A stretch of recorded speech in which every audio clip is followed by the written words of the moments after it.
Buenas noches. Les damos la cordial bienvenida a nuestro webinar Reconstrucción del maxilar y la mandíbula en adultos, una guía radiológica para las complicaciones posterapéuticas inmediatas y tardías. Dejo con ustedes al doctor Jesús Higuera Calleja, médico neuroradiólogo de CT Scanner México. Bienvenido, doctor. Adelante. Muchas gracias. Buenas noches a todos los asistentes y agradezco la presencia de los mismos. Hoy en el webinar tenemos tengo el gusto de presentar a una excelente profesional y compañera, es la doctora Teresa Romera, que es especialista en neuroradiología y radiología en cabeza y cuello por la Universidad de McGill. Tuve la suerte de trabajar con ella durante muchos años y en la actualidad está o se encuentra trabajando en el Hospital Universitario o el Centro de Ciencias de la Salud de London, Ontario, en Canadá. Ella nos va a hablar, como ya dijeron, de reconstrucción maxilar y mandíbula, una guía desde el punto de vista radiológico para valorar las complicaciones inmediatas y tardías. Y estoy seguro, porque conozco a la doctora y sus presentaciones, que va a ser de su agrado. Bienvenida, Tere, y tienes la palabra. Gracias. Muchas gracias al grupo CT Scanner por la invitación. Gracias al doctor Higuera por la presentación. El doctor Higuera ha sido pues mi inspiración y mi profesor por muchos años. Pues muchas gracias también al doctor Eric Kimura y al doctor Sergio Crales por permitirme este espacio. Voy a compartir aquí la presentación. Y pues bueno, vamos a empezar. Mi nombre es Teresa Romero, es un gusto platicar con ustedes de esto, que pues es cabeza y cuello, que es uno de mis temas de interés. Actualmente estoy en la Universidad de Western en London, Ontario, Canadá, pero este trabajo lo realicé en el último fellowship que realicé en Vancouver, en la Universidad de British Columbia. Pues bueno, la verdad es que creo que como cualquier patología uno no deja de aprender y este fue uno de los temas que pues me apasionó durante este año por lo poco que conocía y pues espero que les guste. Vamos a platicar sobre pues, los hallazgos de imagen, qué es lo esperado, lo normal en estas reconstrucciones mandibulares y maxilares. Y les voy a presentar como esta serie de complicaciones mediante esta presentación de casos, muchos ejemplos para que pues, sea un poco didáctico. Además, les voy a también presentar como un algoritmo diagnóstico que lleva diferentes pasos de la manera en la que me gusta a mí evaluar a cada uno de estos pacientes. Entonces, el paso 1, como radiólogos, tenemos que leer la nota clínica, ¿no? Cuando estamos pues en un hospital escuela, siempre podemos ir a la nota del paciente y ver pues qué tipo de tumor era, si tenemos el estadiaje sería fabuloso, ¿no? Esas son también información clínica que si los clínicos nos están escuchando, pues es muy útil para nosotros como radiólogos saberla. ¿Qué tipo de reconstrucción utilizaron, ¿no? ¿Qué tipo de colgajo? ¿Qué tipo de injerto óseo? ¿Cuál es el dato clínico que lleva a examinar a este paciente? Porque no a todos los pacientes posterior a este tipo de colgajos o reconstrucciones maxilares y mandibulares se les debe realizar imagen, ¿no? O cuáles son los síntomas que está presentando este paciente. Entonces, como paso 1, tenemos que reconocer el tipo de resección. Hay muchas clasificaciones. Aquí les estoy presentando esta clasificación de Cordeiro que clasifica pues las maxilectomías inimitadas, subtotales o quizá un tipo 3A, la cual incluye incluso la órbita. Las mandibulectomías, hay también muchos tipos de clasificaciones. En este caso es también de Cordeiro, en la cual la clasifica como anterior, una hemimandibulectomía o quizá un segmento que se llama nada más lateral. Ahora, el paso 2. Tenemos que identificar el origen y el tipo de colgajo o reconstrucción que se va a realizar. Quizá va a ser un colgajo libre, ¿no? El cual va a tener como su propio pedículo e irrigación vascular, que son de los más comunes en este tipo de reconstrucciones, pero hay diferentes tipos. Los más comunes es que se ocupe el colgajo a nivel de escápula o también a nivel de peroné. Entonces, esos dos son como los complejos osteocutáneos que se ocupan para reconstruir maxila o la mandíbula, al menos en los centros en los que yo me he entrenado. Y es importante reconocer como este hueso, ¿no? ¿Qué ocuparon? Ocuparon peroné, las características del peroné, y también la composición ósea. Están ocupando piel, solo músculo, fascia, ¿no? O quizá nada más están utilizando un pequeño complejo o injerto óseo. Entonces, todo esto es importante. Tenemos parte de esta evaluación radiológica, podemos identificar radiológicamente cómo se ve el peroné. Si se dan cuenta, un peroné pues va a ser pues propio un poco más cilíndrico, la corteza un poco más gruesa y la escápula pues va a tener una corteza un poco más delgada y esta forma triangular, ¿no? Aquí como vemos en el ejemplo, y esta pues es como de la escápula. Ahora, ¿qué es importante analizar? Este es otro paso muy importante del injerto óseo, ¿no? Ya sé, ok, estoy utilizando quizá peroné, pero ¿qué es lo importante? ¿Cuántos segmentos, cuántos fragmentos de osteotomía tengo? ¿Qué alineación tiene? ¿Está alineado o quizá tiene una mala alineación? ¿Cuál es el gap o la distancia entre los propios huesitos o con el hueso nativo, con la maxila o con la mandíbula nativa? Y en los seguimientos también es importante evaluar el estado de la unión ósea. Entonces, aquí les pongo un ejemplo de es la imagen de una imagen postquirúrgica inmediata en la cual pues vemos hasta 3 segmentos óseos, vemos cómo el material de osteosíntesis y vemos cómo hay una unión completa de estos diferentes segmentos óseos, que eso es lo que tengo yo que evaluar en los seguimientos de estos pacientes.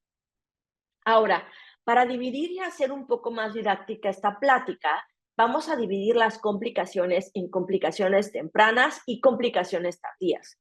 Las complicaciones tempranas más frecuentes van a ser un hematoma, una dehiscencia de la herida, una infección, ¿no? O fístulas orofaringeas, o quizá también algún compromiso vascular, ya sea a nivel de la anastomosis arterial o anastomosis venosa o necrosis propias de estos colgajos. Las complicaciones tardías, pues afecciones o problemas a nivel de la unión ósea, recurrencia tumoral, falla del material de osteosíntesis, que incluye exposición de este material, osteoradionecrosis o quizá reabsorción de este tejido osteocutáneo.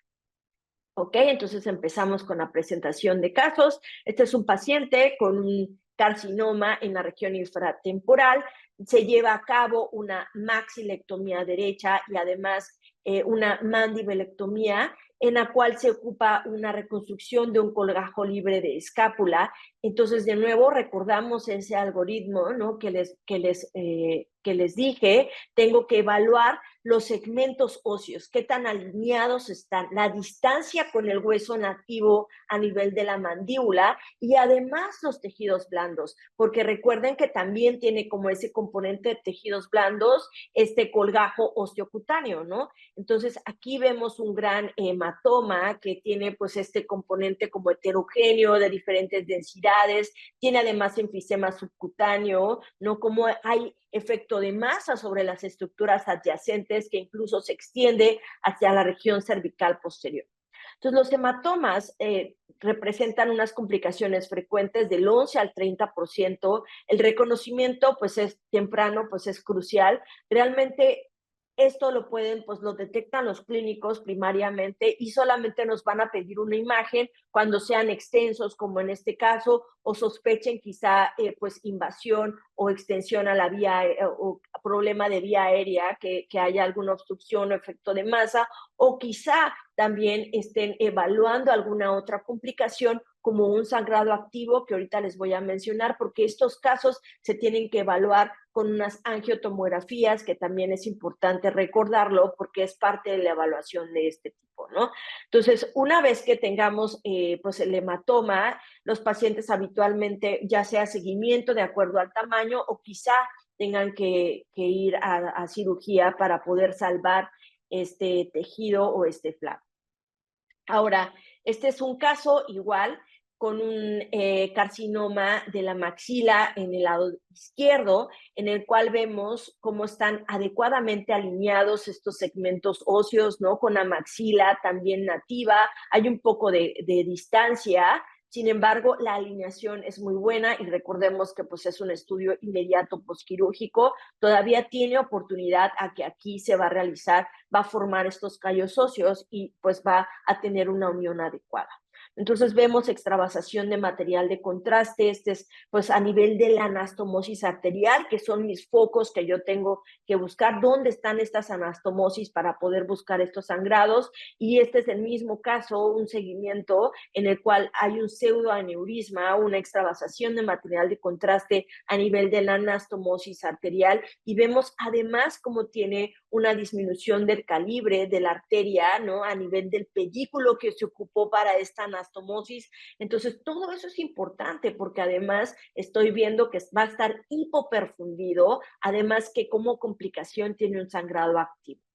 Y aquí los tejidos blandos adyacentes, pues ya sabemos que tiene pues un gran hematoma que está ocasionando efecto de masa, y todo esto pues es una complicación temprana que puede llevar a nuestros pacientes a que tuvieran falla pues temprana de este injerto osteocutáneo o colgajo. Ahora, el sangrado activo, pues habitualmente es a lo largo de las anastomosis, ¿no? Que no puede ser quizá un problema quirúrgico o simplemente pues que los vasitos no hagan como un adecuado acoplamiento. Recordemos que pueden haber pseudoaneurismas, no necesariamente como de manera aguda, sino que también de manera tardía, posterior a tratamientos del paciente como radioterapia. La imagen, pues ya les enseñaba, ¿no? Estas estenosis que tenemos que tomar en cuenta, y definitivamente aquí el punto clave es siempre buscar a nivel de las anastomosis, esos son los puntos claves para buscar complicaciones como sangrado activo o pseudoaneurismas. Aquí tenemos otro caso de un paciente con un carcinoma a nivel de la mandíbula. Vemos cómo tiene el injerto óseo y tiene claramente una dehiscencia a nivel de la herida, ¿no? Sangre,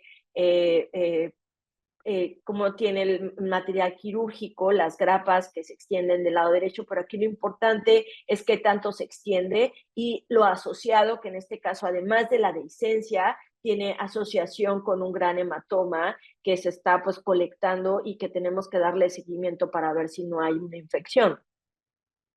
Entonces, esto es lo que se asocia, ¿no? Debido a un hematoma, puede haber una infección, puede haber una necrosis, y todo eso pues también es una falla, ¿no? De este colgajo, y recordar que un hematoma pues no es tan simple, sino que el hematoma propiamente va a ejercer como presión extrínseca sobre los tejidos adyacentes, se va a desencadenar esta cascada de inflamación, y al final lo que vamos a ocasionar es que este tejido, que pues es muy importante porque se acaba de ocupar para el injerto o el colgajo, pues se dañe. Entonces es lo que tenemos que evitar de manera temprana, pues con todos estos cambios, en cuanto veamos un hematoma, evitar que llegue pues a esto de una dehiscencia, exposición del material quirúrgico, entre otras cosas. Esta es otra complicación. Tenemos aquí la imagen inmediata posquirúrgica de un paciente con carcinoma a nivel de la mandíbula. Tenemos cambios secundarios a la mandibulectomía y cómo tiene esta reconstrucción del colgajo libre con escápula. Y en el seguimiento a las 2 semanas vemos claramente cómo tiene una colección con reforzamiento periférico, aire, que incluso condiciona erosión en relación con una osteomelitis que tiene pues este paciente como complicación. Entonces, esto es una complicación común. La incidencia varía, ¿no? De 3 al 41%, y va a depender de muchos factores, ¿no? Del tipo de inserción ósea, del tipo quizá también de tumor, qué tan grande era, y otros factores quirúrgicos y propios del paciente, ¿no? Entonces tenemos que recordar estas complicaciones, los tejidos blandos. Habitualmente como radiólogos nos gusta pues describir que un absceso pues va a ser cuando veamos como este reforzamiento en anillo, y que muchas veces va a tener líquido adentro, pero también se puede acompañar de gas. Ahora, las fístulas faringocutáneas, vemos de nuevo, solo para recordar, ¿no? Tenemos que checar nuestros fragmentos o nuestros injertos óseos, qué tan alineados está. Vemos claramente cómo tiene una adecuada alineación en algunos segmentos, quizá leve mala alineación, pero el gap es mínimo entre el segmento de la mandíbula nativos, así que eso es muy importante. Y vemos cómo aquí hay gas como en tejido celular subcutáneo, cómo está abierto, está dehiscente, y aquí prácticamente vemos cómo se comunicaba con una fístula y clínicamente el paciente pues refería que también sacaba saliva. Ya sospechábamos que esta era la fístula, prácticamente solo se realiza la imagen como para corroborar que no se extienda el tracto fistuloso a algunas otras zonas, debido a que parte de las complicaciones de estos tractos de fístula es que pueden dañar la carótida. Entonces eso es muy importante, tratar de seguir siempre el trayecto de la fístula para evitar que se vaya pues a estructuras vasculares. Ahora, la incidencia de las fístulas varía entre 13 al 50%. Tenemos que evaluar, la verdad es que en México hacemos muchos estudios varitados. Acá, a menos que tuvieran como alguna duda de saber si el trayecto fistuloso estaba en alguna otra zona, le realizan estudios varitados o sinceramente o con yodo, pero sinceramente casi no los hacían para este tipo de complicaciones, y pues tratar de buscar, ¿no?, esos defectos o dehiscencias de la herida, enfisema subcutáneo, que nos pueden indicar como de manera indirecta el trayecto de esta fístula. Ahora, esta parte la verdad es que me pareció súper importante, que es como afección vascular. Va a variar de acuerdo a cada centro, cada lugar tiene sus técnicas quirúrgicas.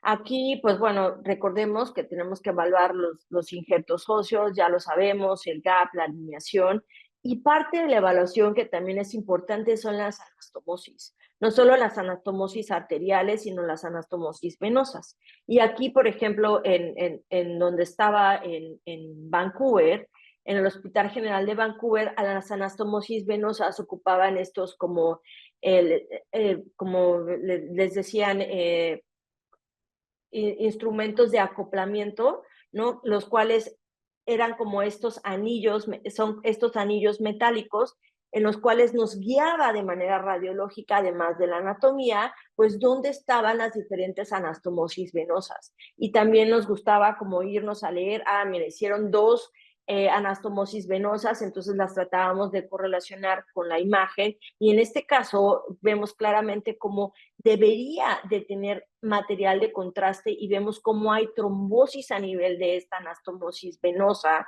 y esta es la segunda anastomosis venosa en este paciente, y vemos cómo el calibre está disminuido, y esto también es una complicación y tenemos que darle seguimiento, ¿no? Debió de haber estado permeable, y en este caso pues tiene una trombosis a nivel de la anastomosis venosa, que pues se puede considerar en este caso como falla pues la perfusión o el drenaje de este injerto. Ahora, este otro paciente es una complicación, también ya había tenido recurrencia tumoral, le trataron de hacer otro injerto a nivel de la mandíbula, vemos los cambios a nivel de la escápula, el hueso, ¿no? Hay un gap muy importante, pero independientemente del óseo, que pues tiene muchas características de un gap entre el hueso nativo y el hueso de la escápula, vemos cómo tiene como hipoperfusión, no hay contraste, no hay estructuras vasculares, hay trombosis de anastomosis no solo arterial, sino también venosa, y pues es un compromiso vascular con oclusión tanto de las anastomosis arteriales y venosas, y prácticamente es una falla de esto. Ahora, hay muchos factores, ¿no?, que incluyen, no solamente son técnicas, cosas propias del paciente, ¿no?, el tipo de técnica que utilizaron, y cómo siguen a estos pacientes, ¿no? El método de imagen, habitualmente, al menos en Vancouver, lo que hacían era seguirlos prácticamente con Doppler, de manera dirigida a los sitios de anastomosis, cuando a pesar del Doppler ellos veían que pues había algún problema arterial o venoso, y además de la clínica del paciente, es cuando pedían como algún hallazgo de algún estudio complementario de imagen, como una angiotomografía, y la resonancia realmente en estos casos pues no es muy utilizada. Ahora, tenemos que aprender a reconocer que el tejido y las estructuras vasculares tienen que tener un tiempo de maduración, ¿no? Entonces, no puedo como sobrediagnosticar una falla o como una oclusión si es un estudio posterior a las 24 horas, porque incluso hay disminución del flujo arterial. Tiene que estar permeable, pero a lo mejor voy a ver aún cambios por vasoespasmo o estenosis a nivel de las anastomosis, que poco a poco esto va cambiando y se tiene como conocimiento, no necesariamente en los flaps a nivel de cabeza y cuello, pero otros colgajos que se realizan que tienen una maduración entre 3 a 4 semanas, es cuando este colgajo pues va llegar a la mejor capacidad de maduración, y pues debemos de ver en este momento los vasos sanguíneos permeables. Aquí les pongo un ejemplo de una anastomosis venosa que está permeable. Vemos cómo pasa de manera adecuada el material de contraste, que es lo que debimos de haber visto en el caso previo, ¿no? Que no lo vimos. Esta es una necrosis a nivel del colgajo. Vemos cómo tiene pues, este contenido hipodenso, heterogéneo, ¿no? Con aire, y pues es indicativo también de los datos clínicos. Este fue un tumor a nivel de la maxila, y en el día posoperatorio 5 empezaba ya a presentar cambios. La necrosis pues es una manifestación muy temprana de esta falla a nivel de la vascularidad, y pues la mayoría pues va a indicar reexploración o reintervención quirúrgica, ¿no? Y pues tenemos que buscar por imagen como la ausencia de vasos, quizá aire que tuviera, ausencia o pacificación de estas anastomosis. Entonces aquí de nuevo les repito, las anastomosis son clave y tenemos que aprender a reconocer qué tipo de anastomosis están utilizando nuestros cirujanos. Ahora, la imagen vascular en estos casos está muy poco estudiada, la verdad. Cuando estaba realizando este estudio me di cuenta de lo poco que hemos hecho. No hay un protocolo estandarizado para evaluar estos pacientes.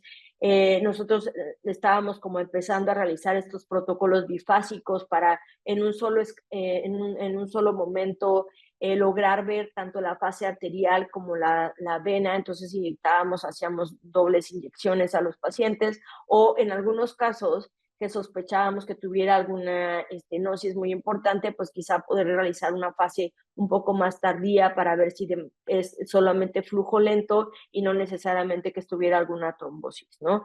Hay un estudio o dos acerca de perfusión, la resonancia magnética, debido a que los pacientes pues ocupan estos materiales de osteosíntesis metálicos, pues la verdad es muy poco útil. Energía dual, muy poco estudiada. Quizá creo que ahorita lo que va a empezar como a cambiar esto va a ser el estudio, la tomografía de photon counting, que es la que creo que ahorita con menor radiación y manejando muy bien como estos algoritmos de reconstrucciones y disminución del artefacto metálico, creo que también puede ayudarnos quizá a esto, y con una reducción de la radiación. Ahora, parte de las otras complicaciones que veíamos, que ya son un poco más tardías, que no necesariamente inmediatas, ¿no? Que tenemos que seguir en estos pacientes, es la unión de los huesos. Entonces, aquí de estos injertos óseos, entonces aquí vemos, por ejemplo, un paciente que no tuvo unión, vemos que no, a pesar de que es 2 años de seguimiento, sigue presentando dolor el paciente, y vemos cómo hay una clara como línea radiolúcida entre el segmento del injerto óseo y la mandíbula, indicando pues que no hay unión adecuada del injerto óseo. Hay diferentes clasificaciones, la verdad, para esto. No hay nada estandarizado tampoco, pero habitualmente ocupamos esta clasificación, que es como de no unión, como en el ejemplo que les mostraba, unión parcial, quizá incompleta, formación de callo, formación de algunos puentes, pero aún se ve como estas son las radiolúcidas, o unión completa, en la cual pues ya hay completa posición con una adecuada formación de hueso, ¿no? Entonces aquí les presento un paciente con unión parcial. Vemos en algunos segmentos se mantiene como este gap de radiolucencia, pero en los cortes sagitales vemos cómo tiene estas formaciones de callo óseo que nos llegan a pensar, ok, tiene una unión parcial, no es una unión completa, pero además tiene una recurrencia tumoral, que esa es otra también de las complicaciones, pues pueden ser tardías o que esperamos en estos pacientes, y tener las recurrencias más comunes pues es a nivel justo de este tejido blando que se ocupó a nivel del colgajo. Entonces, este es un esquema solo para pues que vean cómo se ocupa como esta unión parcial, no unión, ¿no? Esto es formación de callo óseo, reacción como perióstica, los puentes que pueden ser parciales, bilaterales o quizá la unión, no unión completa. Ahora, la recurrencia tumoral es común, debemos de estar como siempre buscando en estos seguimientos del paciente. Definitivamente el PET-CT aquí juega un papel muy importante para la recurrencia debido a estos cambios posquirúrgicos que muchas veces es muy difícil diferenciar entre que si fuera un reforzamiento secundario a algún tumor o quizá estamos viendo una recurrencia tumoral cuando no están bien definidos. Y la resonancia magnética en estos tejidos blandos pues es un poco superior. Sin embargo, recordemos que si están ocupando este material metálico de osteosíntesis, pues va a tener mucho artefacto y va a estar muy limitada la evaluación. Ahora, otra de las fallas del material de osteosíntesis es estos datos de aflojamiento de los tornillos, ¿no? Aquí vemos la radiolucidez como alrededor del tornillo o fracturas completas a nivel de este hardware o material de osteosíntesis que se ocupan las placas de la mandíbula. Nuestros son pacientes con seguimiento. Este se presentó 10 meses después y 6 meses, y son pacientes que habitualmente pues llegan con nuevos síntomas o dolor. La falla varía del 1 al 23%, ¿no? Y los pacientes, esta es la clínica muy importante, dolor, ¿no? Sienten que truena algo o que hay algo desplazado, y muchas veces lo siguen también. Aquí en Western lo que ocupan para evitar estos tiempos de espera, pues sabemos que es un hospital muy grande de referencia, incluso a veces las tomografías pues tienen un tiempo de espera de unos días si no es un paciente internado o de acuerdo a la urgencia, ¿no? Entonces aquí lo que hacen en el mismo día se pueden realizar con BIM-CTs, y que no tienen la resolución adecuada para tejidos blandos, pero sí nos permite ver que hubiera alguna falla ósea de manera inmediata o el día que están viendo al paciente. No nada más la utilizamos para esto, sino también para senos paranasales o incluso para oído. Entonces, pues hay otros recursos, hay nuevas modalidades de imagen que incluso con menor radiación nos permite ir siguiendo estos pacientes. Este es un caso de exposición de hardware o del material de osteosíntesis, que también pues prácticamente se liga a falla por otras complicaciones. Y pues recordar que se puede asociar, ¿no? A quizá tengo dehiscencia de la herida, una infección, una necrosis, o qué es lo que está ocasionando que mi material de osteosíntesis esté expuesto. Los tratamientos, esto es importante porque tenemos que diferenciar aquí la osteoradionecrosis de quizá una osteomelitis o alguna recurrencia tumoral, y es importante también saber que la osteoradionecrosis es una complicación que puede ser secundaria al tratamiento de estos pacientes, y diferenciarla pues clínicamente. Ahí creo que pues los clínicos evaluando directamente al paciente son los que más tendrían esta respuesta, ¿no? Otra de las complicaciones es estas reabsorciones completas del hueso. Este caso, la verdad es que me parece sorprendente que esta es la imagen posquirúrgica donde vemos como el material, el injerto óseo, y cómo hay reabsorción completa en el mismo paciente de este injerto óseo 4 años después. Y pues hay muchas cosas, entre eso se asocia como la vascularidad de este colgajo, y entre mejor vascularizado, pues todo es mejor, ¿no? Las tasas de infección pues van a ser más bajas, las tasas de reabsorción van a ser más bajas. Entonces, de nuevo, seguimiento quizá con radiografías, tomografía, es de la manera en la que podemos seguir a estos pacientes. Entonces, solo para recordar este algoritmo, debemos de reconocer el tipo de resección, qué tipo de maxilectomía, qué tipo de mandibulectomía le hicieron al paciente, qué tipo de colgajo ocuparon tejidos blandos, óseo, el peroné, la escápula, ¿no? ¿Cuántos segmentos óseos? La alineación, la distancia, el estado de la unión ósea, ¿no? Y recordar que muchas veces a nivel de maxila o mandíbula también se afecta la articulación temporomandibular, entonces también tenemos que vigilarla, ¿no? La calidad del hueso, si tiene radiolucencia, si se fracturó, si hay esclerosis, analizar el material de osteosíntesis, si hay datos de aflojamiento, si hay fracturas, o incluso si estuviera expuesto, ¿no?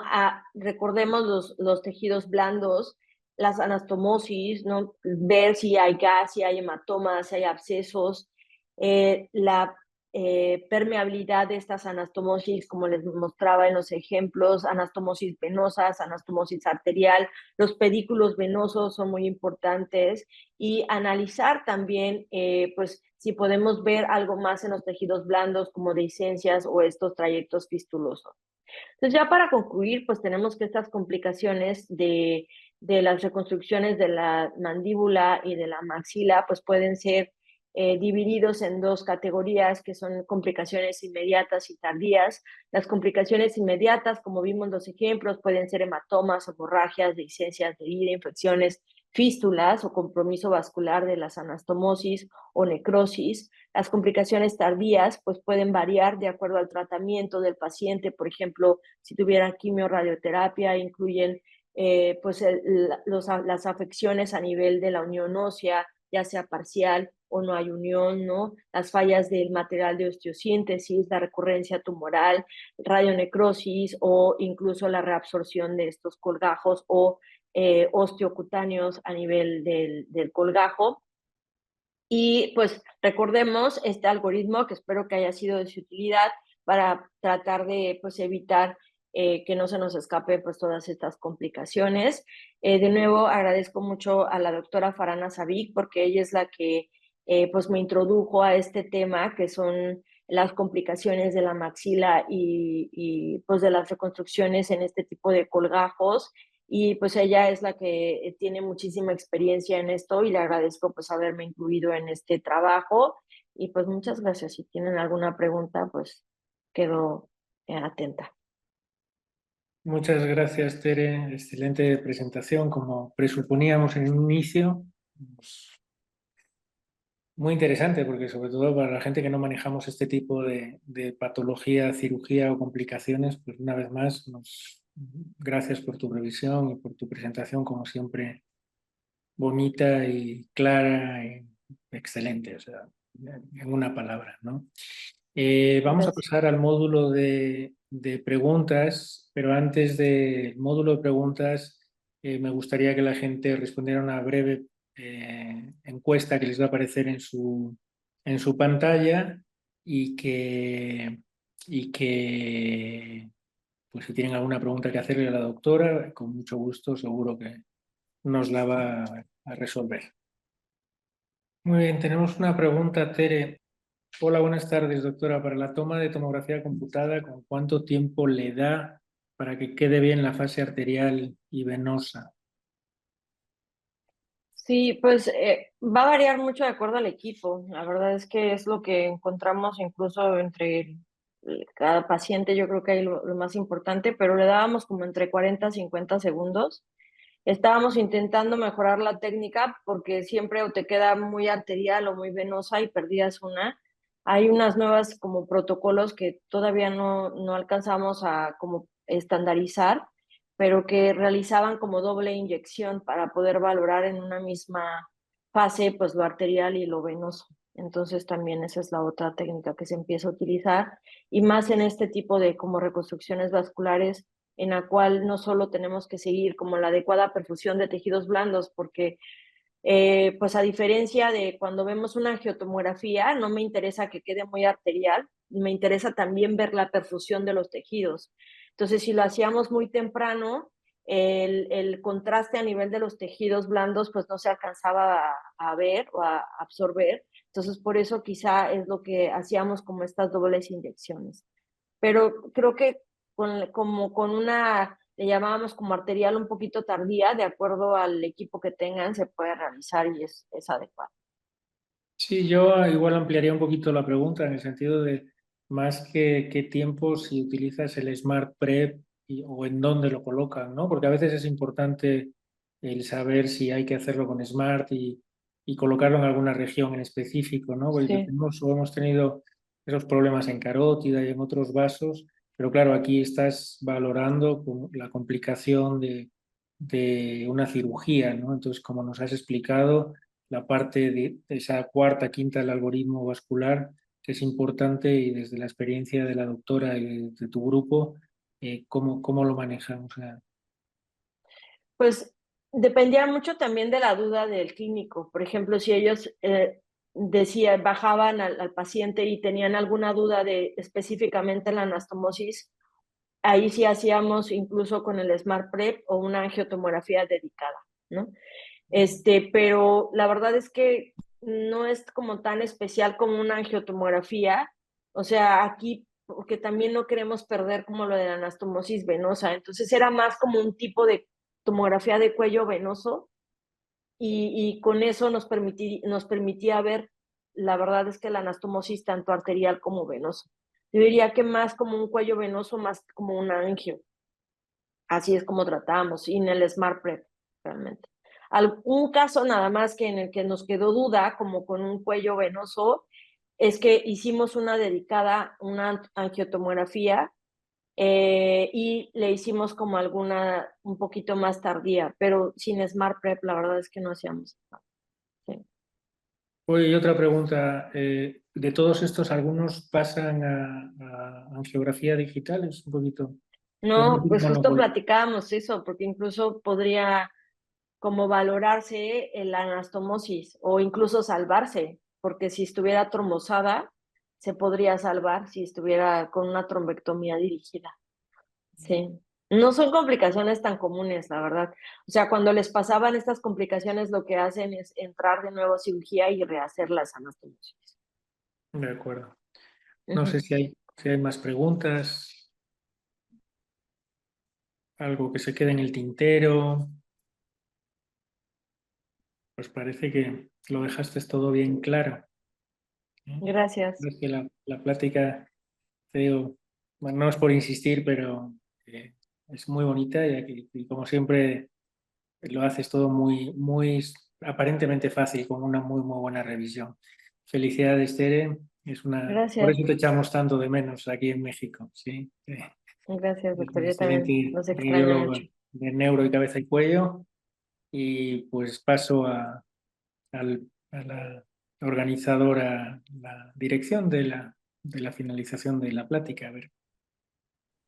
Gracias. Les agradecemos mucho su asistencia. Gracias, doctora, por esta charla que nos dio. Los invitamos a verlo en nuestro canal de YouTube, @Grupo ZScanner, y a seguirnos en nuestras redes sociales para conectarse a nuestras próximas sesiones. Muchas gracias a todos.